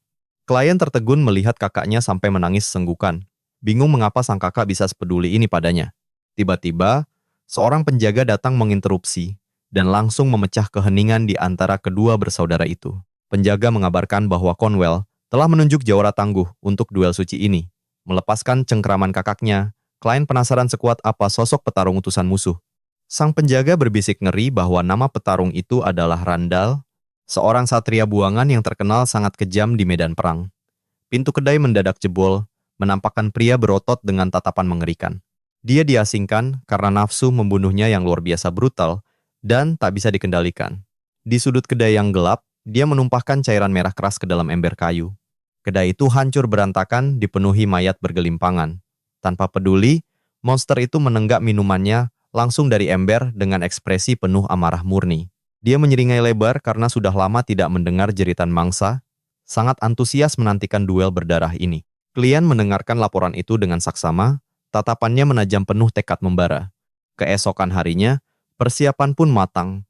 Sang pengawal pribadi menyerahkan pedang pesanan khusus milik klien. Pengawal itu menjelaskan bahwa dia menempa senjata tersebut persis seperti yang klien minta. Dia mengingatkan klien agar berhati-hati, sebab pedang biasa ini bisa langsung hancur jika berbenturan dengan senjata berlapis mana. Klien terdiam sesaat sambil memandangi bilah pedang barunya dengan serius. Setelah menimbang matang, dia melempar senyum tajam dan berkata bahwa pedang ini sudah lebih dari cukup. Dia pun mengajak pengawalnya segera berangkat. Kini, klien telah berdiri kokoh di tengah lapangan. Di arena duel maut, dia menanti kedatangan musuhnya dengan penuh percaya diri sementara riuh sorak penonton mulai memekakkan telinga. Para penonton masih tak percaya, bocah itu benar-benar berani datang menantang maut. Dari atas tribun, musuhnya memandang remeh. Kita lihat saja, apakah tekad klien mampu membungkam kesombongan mereka di arena. Nah, mari kita lihat saat dia bertanya apakah ayah klien sungguh tidak keberatan dengan hal ini. Chon memperingatkan bahwa lawannya adalah ksatria kekaisaran yang tangguh dan pastinya akan sangat merepotkan bagi anaknya yang tidak memiliki mana. Dia bahkan menyarankan untuk mengirim Din saja sebelum terlambat. Namun meski dia terus mengoceh seperti itu, ayah klien hanya diam membisu sambil terus menatap lurus ke depan. Tanpa sepatah kata pun terucap. Sementara itu di arena duel, klien mulai kebingungan mencari di mana keberadaan musuhnya. Tepat saat itu juga, tubuhnya mendadak tertutup bayangan hitam besar. Klien langsung menoleh ke belakang untuk mencari tahu asal bayangan itu. Sontak dia terkejut setengah mati, melihat ukuran musuhnya yang luar biasa raksasa. Sang lawan ternyata sudah mengulurkan tangan lebarnya ke arahnya. Seketika suasana mencekam dan berdebu saat musuh raksasa itu tiba-tiba meremas kuat bahu klien dari arah belakang. Dia adalah Randall, ksatria utusan Cornwell, yang langsung bertanya dingin apakah dia benar-benar tuan klien. Sambil terus mencengkeram erat bahunya, Randall berbisik bahwa klien ternyata jauh lebih muda dari dugaannya. Randall meraba tubuh klien lalu mengejek fisiknya yang dinilai sangat kurus. Bahkan, dia penasaran seperti apa bunyi leher klien saat dia patahkan nanti. Tenang saja, kalian tahu kan kalau klien tidak tinggal diam begitu saja? Dia segera meloloskan diri lalu melompat mundur untuk menjaga jarak, membuat para penonton di sana melongo heran. Mereka tidak menyangka kalau klien akan langsung mengambil langkah mundur dan melarikan diri. Melihat itu, Cornwell mengejek ayah klien bahwa putranya langsung lari ketakutan sejak awal duel dimulai. Randall pun tersenyum jemawa dan berteriak kalau klien sudah gemetar ketakutan sejak awal pertarungan. Wajah klien memang terlihat sedikit pucat, tapi itu murni karena dia terkejut saja. Dia teringat sentuhan dingin raksasa itu di bahunya, yang sempat memicu trauma masa lalunya sesaat. Di sudut lain tribun penonton, si gadis berambut pirang terus mengamati jalannya laga dengan serius. Dia terus memantau situasi di arena dengan tatapan matanya yang tajam. Pandangannya benar-benar terkunci pada sosok klien. Di tengah keheningan itu, Seorang pelayan mendekat dan memperingatkannya untuk segera kembali sebelum dimarahi Nona Helian. Namun si gadis pirang acuh tak acuh dan menegaskan bahwa Helian bukan ibunya. Dia pun teringat janji taruhannya, yaitu jika Klein bisa menghajar raksasa itu, dia berjanji akan memberikan sebuah ciuman hangat. Menarik kan? Padahal saat ini di arena, Klein sendiri merasa situasi konyol tersebut sangat memalukan. Dia berdalih bahwa belakangan ini lehernya sering kaku, jadi dia melarang musuh menyentuh lehernya. Belum sempat Klein menyelesaikan ucapannya, Randall sengaja kembali meletakkan tangannya di dekat leher Klein. Kesal karena ucapannya diabaikan, Klein langsung naik pitam dan mengumpat, memintanya untuk tidak menyentuhnya lagi. Apa telingamu tersumbat otot? Tidak heran jika pihak kekaisaran membuangmu begitu saja. Mendengar makian pedas yang dilayangkan oleh Klein, Randall seketika terdiam 1000 bahasa menahan amarah. Dengan seringai tipis, Randall membalas bahwa semakin kasar mulut Klein, semakin nikmat jerit kesakitannya nanti. Sembari mencengkeram bahu Klein, Randall langsung melayangkan sebuah pukulan kidal yang sangat dahsyat. Namun tepat sebelum tinju itu mendarat, Klein secara tak terduga melepas kancing jubahnya. Tinjuan keras Randall akhirnya menghantam tanah dengan sangat telak hingga membuat area tersebut hancur lebur. Daya hancur dari serangan fisik Satria itu terbukti bukan main-main kekuatannya. Asap dan debu pekat langsung membubung tinggi akibat hantaman brutal tersebut. Namun Randall langsung terkejut karena merasa pukulannya hanya menebas angin kosong. Saat melihat tangan kanannya, dia tersadar hanya memegang jubah kosong milik Klein saja. Para penonton di tribun pun bersorak sangat heboh. Mereka kagum melihat kekuatan fisik luar biasa yang ditunjukkan Randall. Namun begitu debu menipis, mereka bingung karena Klein telah menghilang dan menyisakan pakaiannya di tangan Randall. Tak lama kemudian, Klein akhirnya muncul kembali dan mendarat mulus di tengah arena. Dia berdiri dengan tegap sembari menggenggam pedangnya erat-erat, menatap fokus ke arah musuhnya. Sambil mengembuskan napas panjang, dia menyadari bahwa menghadapi monster temperamental ini secara langsung bukanlah hal mudah. Mari kita tunggu kelanjutannya bersama. Kalian harus tahu, sekali saja terkena serangan itu dia bisa hancur berkeping-keping. Situasi ini benar-benar tidak main-main. Di tribun penonton, orang-orang mulai heboh membicarakan cara agar Qin bisa menjatuhkan monster mengerikan itu. Di tengah obrolan itu, Dylan tampak begitu gelisah mengkhawatirkan keselamatan adiknya yang sedang bertarung di arena. Rasa cemasnya makin menjadi ketika orang-orang menganggap Qin sedang mengantarkan nyawanya sendiri pada sang maut. Dia mendadak teringat ucapan Qin sebelumnya, jika Dylan yang maju duel, musuh punya alasan kuat untuk melenyapkan sang pewaris Renland. Dylan merasa sangat frustrasi karena tidak bisa membantu. Sementara itu, mari kita kembali ke arena pertarungan. Tanpa membuang waktu, Randall langsung melompat menerjang maju dengan kecepatan luar biasa. Kali ini dia mengayunkan pedangnya dalam gerakan kilat untuk menebas Klein, namun Klein sanggup menghindarinya dengan gerakan yang sangat mulus. Klein tidak tinggal diam, dia langsung mencabut pedangnya dengan tatapan mata super fokus demi mempersiapkan serangan balasan. Memanfaatkan celah sempit itu, dia langsung mengarahkan ujung pedangnya tepat ke arah leher Randall. Sayangnya, serangan itu masih belum berhasil. Randall dengan cepat menggunakan tangan kirinya untuk mencengkeram Klein, lalu mengayunkan dan melempar tubuhnya sejauh mungkin dengan sangat keras. Saat terlempar di udara, Klein langsung menancapkan pedangnya ke tanah untuk menyeimbangkan posisi tubuhnya. Namun, meski pedangnya sudah menancap kuat, tubuhnya tetap terseret mundur akibat dampak hempasan yang terlalu dahsyat. Tapi jangan berkedip dulu, Randall langsung menerjang secepat kilat dan melepaskan tebasan vertikal yang sangat mematikan. Klein dengan sigap mengangkat pedangnya demi menahan gempuran kuat itu. Saking dahsyatnya benturan tersebut, seluruh tubuh Klein terlihat gemetar menahan beban. Sambil terus menekan, Randall mengejek Klein dan bertanya mengapa dia tidak memakai kemampuan nekromansinya sebagai seorang Arkimon Agung. Klein tidak membalas provokasi itu dan hanya bisa menggertakkan giginya sekuat tenaga menahan gempuran musuh. Namun saat terus melancarkan tekanan, Randall mendadak terbelalak kaget karena merasakan sesuatu yang aneh. Tepat pada detik itu, bibir Klein perlahan menyunggingkan sebuah senyuman tipis misterius. Kira-kira apa yang kalian lakukan jika di posisi Klein, dia merasa kesal dan berniat menghabisi semua orang dengan nekromansi? Raut wajahnya langsung berubah drastis menjadi sangat dingin mengerikan, dibarengi kilatan aura ungu di matanya. Begitu merasakan luapan energi pekat tersebut, Randall langsung tersentak kaget dengan keringat dingin mengucur deras. Dirundung ketakutan instingtif, Randall spontan menghentikan serangannya dan melompat mundur demi menjauhi Ken. Melihat gerakan tiba-tiba itu, para penonton di tribun bingung mengapa Randall mendadak memilih mundur. Sebagian mengira dia sengaja berbelas kasih pada musuhnya, padahal nyatanya, Randall sedang dirundung ketakutan yang luar biasa. Tubuhnya bergetar hebat saat memikirkan tekanan mengerikan yang barusan dia rasakan. Dari pandangannya, tampak aura kegelapan yang pekat menyelimuti Klein, seakan sesosok malaikat maut pembawa sabit raksasa sedang melayang tepat di atas kepalanya. Conwell yang menyaksikan hal itu langsung terbelalak kaget dan bergumam kebingungan. Dia bingung mengapa Randall bertingkah aneh. Berbeda dengannya, ayah Klein justru terus memandangi arena duel dengan sangat fokus tanpa berkedip sedikit pun. Mari kembali ke arena duel. Klein menyuruh lawannya santai karena dia tidak akan memakai ilmu hitam itu sambil perlahan mengangkat pedangnya. Sambil tersenyum bangga, dia menegaskan sebagai klan Rhineland, dan arena ini adalah tempat pembuktian sejati bagi seorang pengguna pedang. Karena itulah, dia tidak akan menyentuh sihir nekromansi sama sekali dalam duel. Begitu mendengar sumpah lantang itu, sang ayah langsung terperangah tidak percaya. Delaine pun tak menyangka adiknya telah berkembang sejauh ini dan bangga menunjukkan kehormatan sebagai penerus sah klan Rhineland. Pidatonya yang gagah berani sukses menyulut semangat seluruh penonton hingga mereka bersorak menyerukan nama Tuan Muda Klein.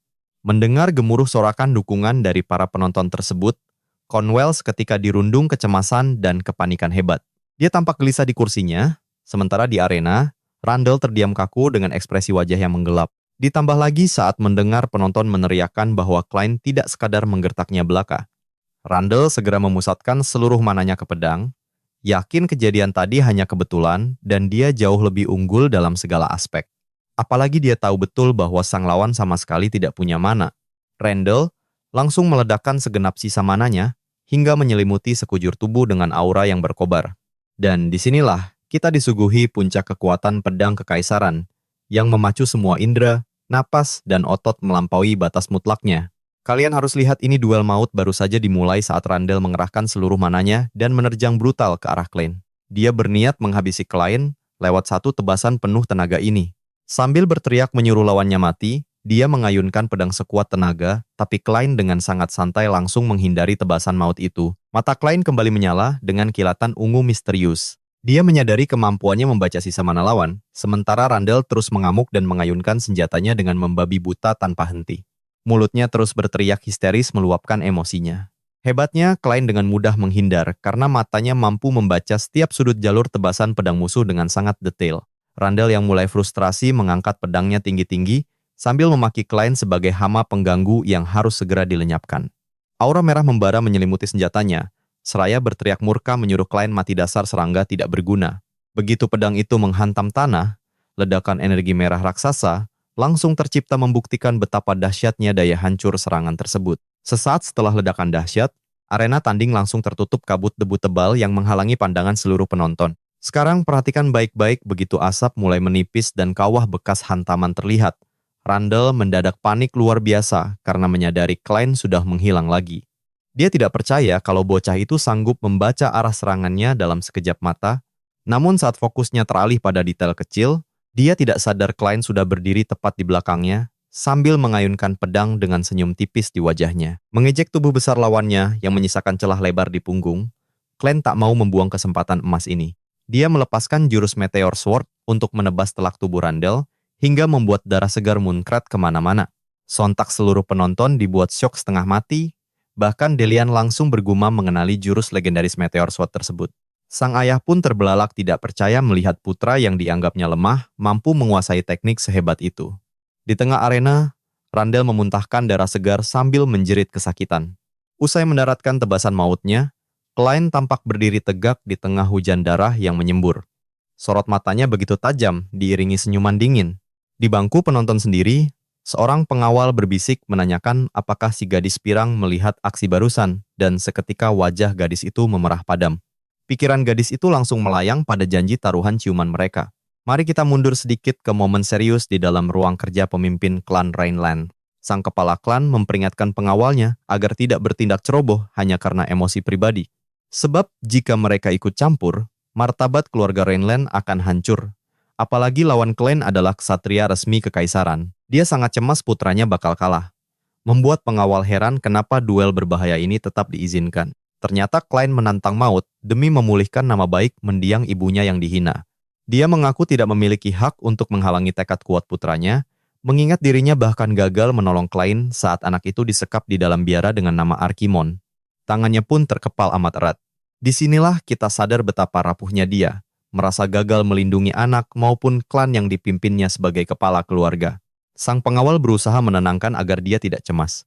Dia meyakinkan bahwa tuan muda Klein tidak akan pernah maju ke medan laga tanpa jaminan kemenangan mutlak. Mendengar itu, sang ayah hanya bisa terdiam membisu. Kembali ke masa sekarang, teknik Meteor Sword milik Klein benar-benar sukses menebas tubuh Randall tanpa meleset sedikit pun. Dari area kursi tribun penonton, sang ayah terperangah hebat sambil terus menggumamkan nama anaknya. Ilmu pedang Clan Rainland diciptakan demi bertahan hidup di ekstremnya salju utara dengan menekan penggunaan mana hingga ke tingkat paling minimum. Bila teknik pedang kerajaan fokus menyerang bak predator dengan ledakan mana dahsyat untuk sekali tebas, maka ilmu pedang Clan Rainland justru mengandalkan kejelian mencari celah musuh bermodalkan energi sekecil mungkin.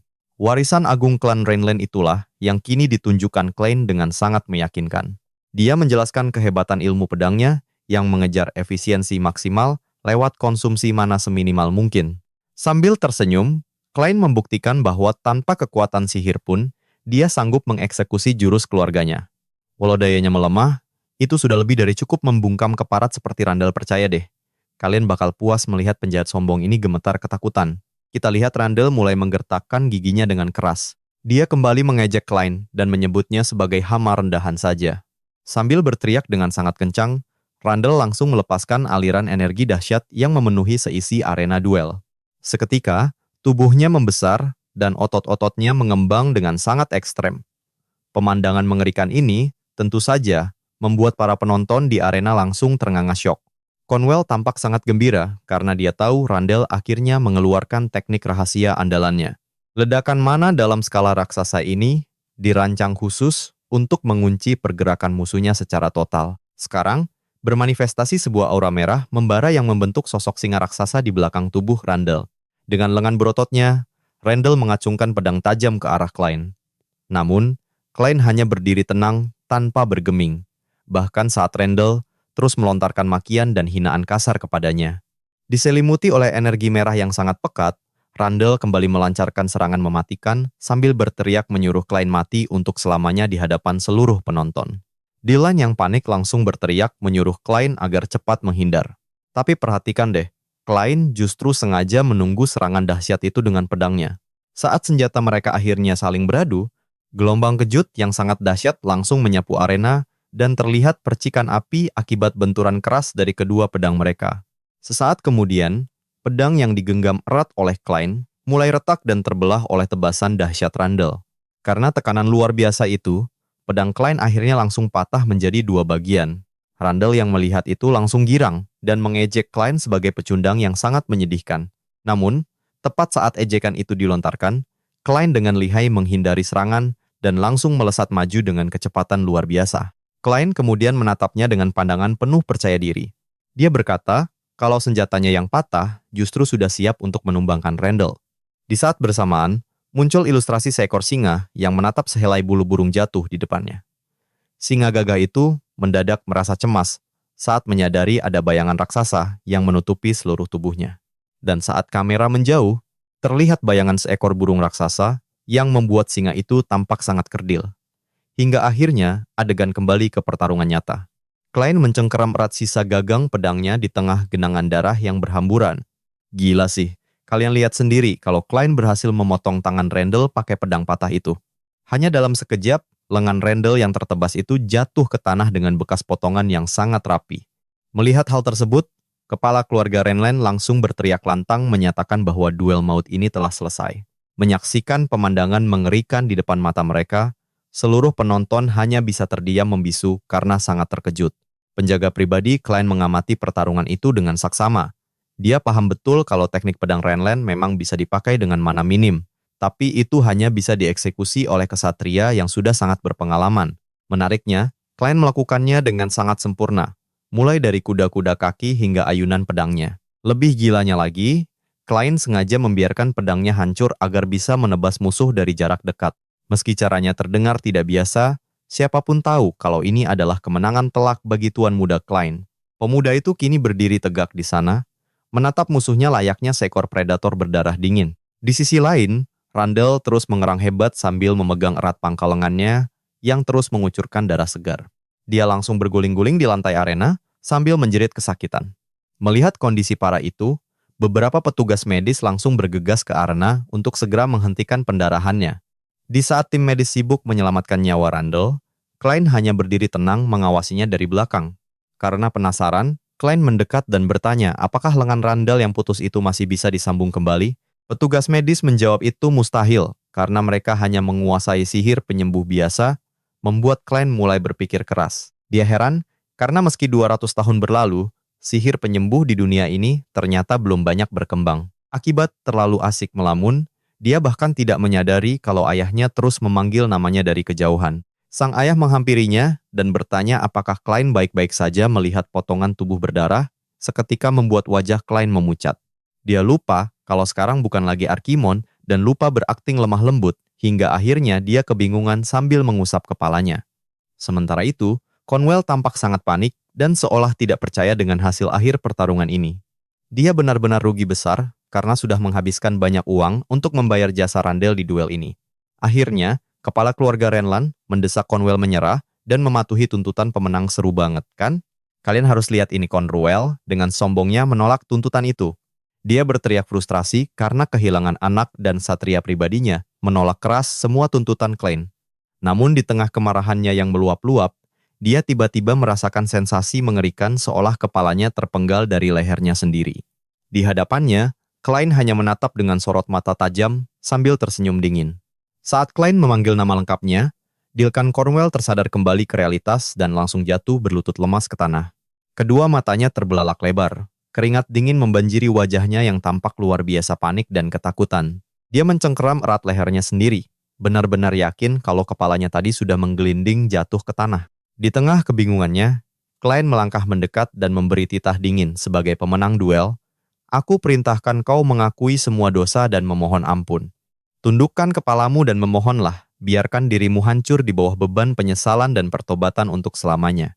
Ketika Klein mengucapkan kalimat itu, Cornwell merasakan sebuah aura kegelapan pekat yang siap menebas lehernya dalam sekali tebas. Dia merasa seolah sosok malaikat maut kini sudah berdiri tepat di belakangnya, siap mengayunkan sabit besar untuk merenggut nyawanya. Matanya terbelalak kosong menatap kehampaan, sementara rahangnya gemetar hebat menahan rasa takut yang luar biasa mencekam. Coba perhatikan baik-baik, dia langsung bersujud memohon ampun pada Klein. Dia mengakui semua kejahatannya, termasuk rencana liciknya bersama sang putra untuk mencelakai Klein. Klein sendiri hanya berdiri diam dengan tatapan dingin tanpa belas kasih, tahu bahwa suara tadi adalah kutukan sihir pemanggil arwah. Sebuah mantra kuno untuk memperdengarkan jeritan jiwa-jiwa orang mati ke telinga manusia yang masih hidup. Sihir mental khas necromancer ini terbukti sukses menciptakan teror ekstrem hingga membuat Cornwell terus membenturkan kepalanya ke tanah karena menyesal. Pria itu tampak benar-benar hancur secara mental dan mengakui segala penghinaan yang pernah dia lakukan. Kalian pasti tidak menyangka dia akan meminta maaf sehancur ini pada mendiang ibu Klein. Semua saksi mata dibuat tercengang, melihat bagaimana salah satu pilar kekuatan faksi sekunder bisa hancur begitu mudah. Klein kemudian mencabut pedang patahnya dan mengangkatnya tinggi-tinggi ke udara dengan penuh kebanggaan. Dari atas panggung, dia berseru lantang meminta semua orang yang hadir untuk mendengarkan suaranya. Akulah penantang sekaligus pemenang sah dari duel maut ini, putra dari Clerida Ilasis dan satria udara terkuat, Hakel Renlan. Namaku adalah Klein Renlan, serunya lantang sambil menatap tajam ke arah kerumunan penonton. Sementara di sudut lain kastil, seorang pendeta membuka pintu untuk menemui seseorang. Di dalam ruangan sunyi itu, tampak seorang pria tua sedang berdoa dengan sangat khusyuk di hadapan patung dewi yang disinari seberkas cahaya surgawi. Sang pendeta kemudian melangkah mendekati pria tua tersebut, yang raut wajahnya tampak dilingkupi keputusasaan mendalam. Pendeta Garrison menghentikan langkahnya di sana dan memanggil Kardinal Murok yang masih khusyuk berdoa. Tanpa membuka mata, Kardinal Murok langsung bertanya tentang situasi terkini kepada Garrison. Garrison yang tetap berdiri di dekat pintu melaporkan bahwa target pengawasan mereka telah diserang oleh seorang necromancer beserta pasukan undead ciptakannya. Karena itulah mereka harus bertindak. Tapi Kardinal Murok justru memintanya untuk tetap tenang. Menurutnya, kejadian tersebut tidak perlu dikhawatirkan, karena semuanya masih berjalan sesuai rencana mereka. Dia menjelaskan bahwa penyusup tersebut sebenarnya dikirim atas kesepakatan rahasia dengan pihak kekaisaran. Dia menambahkan bahwa teror mengerikan dari necromancer akan memicu ketakutan besar, memaksa rakyat untuk segera mencari perlindungan pada para dewa. Dengan begitu, barisan Holy Order akan semakin ramai pengikut, sebelum akhirnya Kardinal Murok berbalik menatapnya serius. Dia membenarkan bahwa pengorbanan beberapa nyawa demi membangkitkan kembali Ordo dan menyebarkan kehendak suci adalah hal yang sangat bagus. Namun belum sempat kalimatnya selesai, Garrison secara tidak terduga langsung menerjang maju dan mencekik leher Kardinal Murok dengan sangat kuat. Sambil menatap tajam, Garrison menegaskan bahwa Murok telah buta akibat permainan politik hingga nekat bersekutu dengan sekte sesat. Kardinal Murok yang terkejut bertanya apa maksud dari ucapan Garrison. Namun suaranya tercekat karena cengkeraman di lehernya semakin erat, menyisakan tatapan mata yang terbelalak menahan rasa sakit. Meskipun korban memohon untuk dihentikan, Garrison tanpa ampun langsung menghabisi nyawanya hingga darah segar menodai patung dewi di sana. Kardinal Murok tewas seketika di tangan rekannya sendiri tanpa sempat melakukan perlawanan berarti. Saat jasadnya dijatuhkan, seseorang misterius datang mendekat, dan mari kita tunggu kejutannya di episode berikutnya.